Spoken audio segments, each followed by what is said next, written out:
Hello viewers, welcome to my YouTube channel learn with Joy. তো আজকের ভিডিওতে আমি তোমাদের সাথে সপ্তম শ্রেণীর প্রথম পর্যায়ক্রমিক মূল্যায়ন 2025 সালের পরিবেশ ও বিজ্ঞানের প্রশ্নপত্র নিয়ে আলোচনা করব। তো তোমাদের ক্লাস 7 ফার্স্ট ইউনিট টেস্ট পরিবেশ ও বিজ্ঞান আগে হচ্ছে 15 নম্বরের পরীক্ষা, কিন্তু এবছর থেকে সেটা বেড়ে হবে 30 নম্বরে এবং তোমাদের সময় দেবে হচ্ছে 1 ঘন্টা। তো এই ভিডিওতে আমি তোমাদের সম্পূর্ণ সিলেবাস, নম্বর বিভাজন এবং একটা নমুনা প্রশ্নপত্র সেট পুরো উত্তরসহ আলোচনা করব, যাতে তোমাদের ব্যাপারটা বুঝতে সুবিধা হয়। এবং এই ভিডিওতে আমি যে প্রশ্নগুলো করাবো সেগুলো তোমরা অবশ্যই ভালো করে পড়বে, কারণ এখান থেকে পরীক্ষায় আসার সম্ভাবনা কিন্তু প্রবল। তো প্রথমে আমরা সিলেবাসটা দেখে নিই। তো তোমাদের সিলেবাসের মধ্যে আছে হচ্ছে ভৌত পরিবেশ তাপ আছে, এবং 2 নম্বরে আছে পরমাণু, অণু এবং রাসায়নিক বিক্রিয়া, এবং 3 নম্বরে জীবন বিজ্ঞানের অর্থাৎ চ্যাপ্টার থেকে আছে মানুষের খাদ্য। তো এই 3টে চ্যাপ্টারই তোমাদের পরীক্ষায় আছে।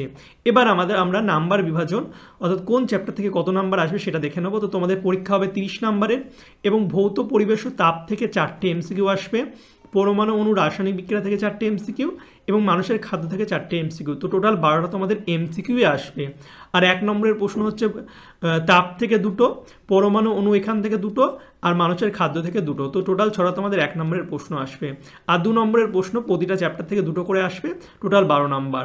তো এই হচ্ছে তোমাদের টোটাল 30 নম্বরের পরীক্ষা। তো দেখতে পাচ্ছ তোমাদের প্রতিটা চ্যাপ্টার থেকে কিন্তু 10 নম্বর করে কিন্তু প্রশ্ন আসবে। তো চলো এবার আমরা প্রশ্নগুলো করি। তো দেখতে পাচ্ছ, তার আগে তোমাদের বলে রাখি, তোমরা যদি আমার channel learn with Joy subscribe করে না রাখো তো অবশ্যই সাবস্ক্রাইব করে পাশের যে বেল আইকন আছে সেটা টিপে নোটিফিকেশনটা অল করে দেবে। তাহলে আমি যখনই নতুন নতুন ভিডিও ছাড়বো তোমাদের কাছে সবার প্রথম নোটিফিকেশন চলে যাবে। তো চলো ভিডিওগুলো আমরা শুরু করি। তো প্রথমে দেখতে পাচ্ছ ফিজিক্যাল সায়েন্স। তো তোমাদের 1 নম্বরে আছে সঠিক উত্তরটি নির্বাচন করো 8টি। তো প্রথমে জ্বর হওয়ার কোনো রোগীর শরীরের উষ্ণতা পাওয়া গেল 104 ডিগ্রি ফারেনহাইট, অর্থাৎ ফারেনহাইট স্কেলে পাওয়া গেল 104 ডিগ্রি। ওই উষ্ণতা সেলসিয়াস থার্মোমিটারে মাপলে সেই পাঠের মান কত হবে? তো আমাদের ফারেনহাইট স্কেলে দেওয়া আছে, সেলসিয়াস স্কেলে বার করতে হবে। তো এটা পুরো অঙ্ক দিয়ে দিয়েছে। এটা আমরা জানি সূত্র কি, C/5 = F-32/9। এই সূত্রটা তোমরা জানো, না জানলে মুখস্থ করে নেবে। তো এখান থেকে আমরা এটা ক্যালকুলেশন করলে পেয়ে যাবো। তো তোমাদের আমি ছোট করে দেখাচ্ছি। তো দেখো এখানে C/5 থাকলো। এবার এখানে F-32-এর জায়গায় F এর জায়গায় মান দেওয়া আছে 104, তো বসিয়ে দিলাম, আর নিচে 9 -32। এবার এখানে যদি আমরা এটা বিয়োগ করি তাহলে কত হবে? 104 থেকে 32 বিয়োগ করলে হবে হচ্ছে 2, এবং এখানে হবে হচ্ছে 7 72, এবং নিচে 9। কাটাকুটি করলে উপর নিচে কাটাকুটি করলে কত হবে? 8 নং 72। এবার যদি কোনাকুনি গুণ করে দিই তাহলে C = কত হবে? 5 8 40। তো আমরা C এর মান কত পেয়ে গেলাম? 40 পেয়ে গেলাম। তো এই সূত্রটা থেকে আমরা কিন্তু ফারেনহাইট স্কেল থেকে সেলসিয়াস স্কেলেরটা বার করতে পারছি। তো সঠিক উত্তর হবে 40। এবার এখানে যদি তোমাদের মানগুলো চেঞ্জ করে দেয় সেই অনুপাতে তোমরা করতে পারবে, জাস্ট বসিয়ে দেবে। উল্টোটা আমরা করতে পারবো, আমাদের যদি সেলসিয়াস স্কেলে ফারেনহাইট স্কেল দেওয়া থাকে সেলসিয়াস পারবো, এবং সেলসিয়াস স্কেলে দেওয়া থাকলে ফারেনহাইট স্কেলের মানটা বার করতে পারবো। তো এবার 2-1টা দেখো, বলছে পদার্থের বাষ্প অবস্থা থেকে তরল অবস্থায় পরিবর্তনের নাম কি? অর্থাৎ বাষ্প থেকে তরল হচ্ছে, বাষ্প থেকে যদি আবার তরল হয় সেটাকে আমরা বলি হচ্ছে ঘনীভবন। এরপরে দেখো 3-এরটা বলছে 20 ডিগ্রি সেলসিয়াসের ফারেনহাইট স্কেলে মান কত হবে? তো এখানটায় আগে যেটা করালাম ফারেনহাইট ছিল, সেলসিয়াসে বার করতে হয়েছিল। এবার দেখো সেলসিয়াসে আছে, ফারেনহাইট বার করতে হবে। সেম সূত্র, C/5 = F-32/9। এবার আমরা C এর জায়গায় মান বসিয়ে দেবো। C এর জায়গায় 20, নিচে 5 = F থাকবে -32/9। এবার এটা কাটাকুটি করলে উপর নিচে 4 5 20। এবার যদি কোনাকুনি গুণ করে দিয়ে এদিকে হবে F-32, আর এদিকে হচ্ছে 4 নং 36। এবার F = কত হবে? 36, আর এদিকে -32 ওদিকে গেলে প্লাস হয়ে যাবে। তো এটা হয়ে যাবে 6 আর 2 8, এবং 3 আর 3 6 68। তো F এর মান হয়ে গেল 68 ডিগ্রি F। তো বি এরটা সঠিক উত্তর। এরপরে 4টা দেখো, তাপ পরিমাপ করার যন্ত্রের নাম কি? ক্যালোরিমিটার। থার্মোমিটার দিয়ে আমরা দেহের উষ্ণতা মাপি, হাইগ্রোমিটার দিয়ে কি মাপি? আর্দ্রতা মাপি, আর সনোমিটার দিয়ে শব্দের তরঙ্গ মাপি। তো আমি সব কটা তোমাদের বলে দিলাম কোনটা দিয়ে কী মাপি। তো তাপ আমরা কিসে মাপি? তাপ মাপি হচ্ছে ক্যালোরিমিটার দিয়ে। ওকে, তো এবার দেখো নেক্সট হচ্ছে 5-এরটা বলছে পটাশিয়াম সালফেটে K+ ও SO4- আয়ন আছে, তাহলে পটাশিয়াম সালফেটের সংকেত কি হবে? তো দেখো SO4 যে 2- এটা 2-, তো এখানে এর চার্জ কত আছে? এর চার্জ আছে -2। তাহলে কোনো একটা মৌল তৈরি হলে তার চার্জ কিন্তু শূন্য হয়। তো এখানে -2 আছে, তো K2 কী হবে, K2তে আমাদের দুটো কি করতে হবে, ক্যাটায়ন দরকার হবে। তাহলে এখানটা যদি দুটো ক্যাটায়ন দরকার হয় তাহলে K2 হয়ে যাবে আর SO4 হয়ে যাবে। তো পুরো মৌলটার সংকেত হয়ে যাবে K2SO4। নেক্সট হচ্ছে দেখো 6টা বলছে কাপড় কাচা সোডার সংকেত কি, কাপড় কাচা সোডার সংকেত হচ্ছে Na2CO3। নেক্সট হচ্ছে Al2O3 যৌগে Al পরমাণুর সংখ্যা কত, Al পরমাণুর সংখ্যা কত হবে, Al পরমাণুর এখানে কত আছে, 2 আছে, তো এর পরমাণুর সংখ্যা হয়ে যাবে 2। এবং নেক্সট বলছে ফেরিক ক্লোরাইডের সংকেতে FeCl3, এখানে Fe এর যোজ্যতা কত, Fe এর যোজ্যতা কত হবে, Fe এর যোজ্যতা এই পরের যে মৌলটা কত আছে 3 আছে, তো এর যোজ্যতা 3 হয়ে যাবে। তো দেখো এরপরে নেক্সট শূন্যস্থান পূরণ 2-এর দাগে যে কোনো 4টি করতে হবে। তো প্রথমটা আছে ফারেনহাইট স্কেলে ফুটন্ত জলের উষ্ণতা কত, আমরা জানি ফুটন্ত জলের উষ্ণতা হচ্ছে 100 ডিগ্রি। এবার যেহেতু এটা সেলসিয়াস, তো ফারেনহাইটে কত হবে, ফারেনহাইটে হবে হচ্ছে 212 ডিগ্রি F। নেক্সট জলের কঠিনীভবনের লিনতাপ, জলের কঠিনীভবনের লিনতাপ হচ্ছে 80 ক্যালোরি পার গ্রাম। তারপরে হচ্ছে 3-এরটা তুতের দ্রবণে লোহার চুরি ডোবালে ছুরির ওপর যে বর্ণের আস্তরণ তৈরি হয় তা হলো কি লাল রঙের। তারপরে বলছে পরমাণুর সবচেয়ে ভারী কণার নাম কি, পরমাণুর সবচেয়ে ভারী কণা হচ্ছে নিউটন, যেটা কেন্দ্রে থাকে। এরপরে বলছে এসআইতে তাপের একক কি, এসআইতে তাপের একক জুল। এটা একটা ইম্পর্টেন্ট প্রশ্ন, তোমরা এটা দাগিয়ে রাখো, যে সব প্রশ্নগুলো ইম্পর্টেন্ট কিন্তু এটা তোমাদের দেখবে পরীক্ষায় দেবেই। তো নেক্সট বলছে যেসব যৌগে মৌলের যোজ্যতা কম সেই যৌগে তাদের নামের শেষে কী থাকে, তাদের নামের শেষে দেখবা আস থাকে, আস। তো এরপরে নেক্সট চলে যাবো হচ্ছে 3-এর 1, বলছে মাটির কলসিতে জল ঠান্ডা থাকে কেন। এটা খুবই ইম্পর্টেন্ট একটা প্রশ্ন, কেন থাকে, কারণ মাটির কলসির গায়ে অসংখ্য ক্ষুদ্র ক্ষুদ্র ছিদ্র থাকে, ওই ছিদ্রগুলি দিয়ে কলসির জল চুইয়ে বার হয় এবং বাষ্পীভূত হয়।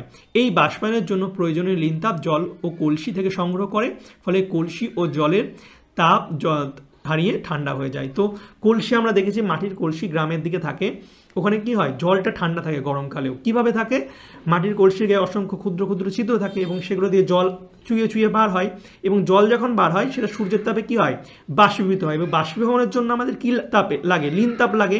ওই লিন তাপটা এবার ওই জল আর কলসি থেকে নিয়ে নেয়। তো নিয়ে নিলে কি হবে, তাপটা বার হয়ে যাচ্ছে, এর জন্য কলসি আর কলসির জল দুটোই কিন্তু ঠান্ডা থাকে। এরপরে দেখো ক্লোরিন পরমাণুর প্রোটন, নিউট্রন ও ইলেকট্রনের সংখ্যা কত। তো ক্লোরিনের সংকেত কত, ক্লোরিন হচ্ছে 17। তো প্রোটন সংখ্যাও 17, ইলেকট্রন সংখ্যাও 17 এবং ভর সংখ্যা 35। তো ভর সংখ্যা যদি 35 হয়, তো আমরা যদি বিয়োগ করে দিই নিউটন সংখ্যা থেকে, তাহলে নিউটন হয়ে যাবে হচ্ছে 18, কারণ ভর সংখ্যা সমান সমান হচ্ছে প্রোটন প্লাস নিউট্রন। ঠিক আছে, তাহলে এটা তোমরা মনে রাখবে, প্রোটন ইলেকট্রন সংখ্যা হচ্ছে 17 আর নিউটন সংখ্যা হচ্ছে 18। আর যদি প্রোটন আর নিউটন যোগ করি 17 আর 8, ভর সংখ্যা হয়ে যাবে হচ্ছে 35। নেক্সট দেখো কোনো বস্তু কর্তৃক গৃহীত বা বর্জিত তাপ কোন কোন বিষয়ের উপর নির্ভর করে। তো 3টি বিষয়ের উপর নির্ভর করে, কি কি, এক হচ্ছে বস্তুটার ভরের ওপর, বস্তুর উপাদানের ওপর, আর বস্তুর উষ্ণতা বৃদ্ধি বা হ্রাসের ওপর। নেক্সট দেখো 4টা বলছে লিন তাপ বলতে কি বোঝো, ইম্পর্টেন্ট একটা প্রশ্ন। সিজিএস পদ্ধতিতে লিন তাপের একক কি। তো লিন তাপ একক ভরের কোনো পদার্থ তার এক অবস্থা থেকে অন্য অবস্থার রূপান্তরের সময় বাইরে থেকে কিছু তাপ বর্জন বা গ্রহণ করে, কিন্তু ওই তাপ পদার্থের উষ্ণতার কোনো পরিবর্তন ঘটায় না, এই তাপকে হচ্ছে লিন তাপ বলে। এবং সিজিএস পদ্ধতির লিন তাপের একক হচ্ছে ক্যালোরি পার গ্রাম। এরপরে আমাদের 5 নম্বর প্রশ্ন হচ্ছে পদার্থ যৌগগুলির সংকেত লেখো। অ্যালুমিনিয়াম সালফেট এবং সোডিয়াম নাইট্রেট। তো অ্যালুমিনিয়াম সালফেটের সংকেত হচ্ছে Al2SO4 এবং সোডিয়াম নাইট্রেট হচ্ছে NaNO3। ওকে, এবার লাইফ সায়েন্স থেকে করব। লাইফ সায়েন্সের পার্টের প্রথম প্রশ্ন হচ্ছে, দেখতে পাচ্ছ যে ভিটামিন জলে গুলে যায় সেটা কি, ভিটামিন সি। নেক্সট হচ্ছে আমাদের চুলে থাকে, আমাদের চুলে কী থাকে, ক্যারাটিন। দেখছো অনেক সময় অ্যাড দেয় যে ক্যারাটন স্মুথ, অনেক শ্যাম্পুর অ্যাড দেয়, ওখানে ক্যারাটিন কথাটা খুব উল্লেখ করে চুলের জন্য। তো এইভাবে তোমরা মনে রাখতে হবে চুলে কী থাকে, চুলে থাকে হচ্ছে ক্যারাটিন।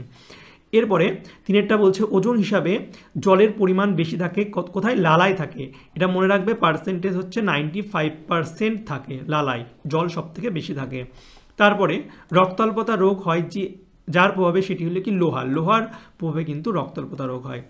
তারপরে 2-এরগুলো বলছে শূন্যস্থান পূরণ করো। 1-একটা বলছে কেটে যাওয়া জায়গা থেকে রক্ত পড়া বন্ধ করে যে ভিটামিন, সেটি কি, ভিটামিন কে। তো ভিটামিন কে আমাদের এই সাহায্যটা করে যে কোথাও যদি কেটে যায় সেখান থেকে রক্ত জমাট বেঁধে যায়, সেটা সাহায্য করে ভিটামিন কে। তারপর হচ্ছে মানুষের লোহিত রক্তকণিকায় ড্যাশ নামক প্রোটিন থাকে। তো কি প্রোটিন থাকে?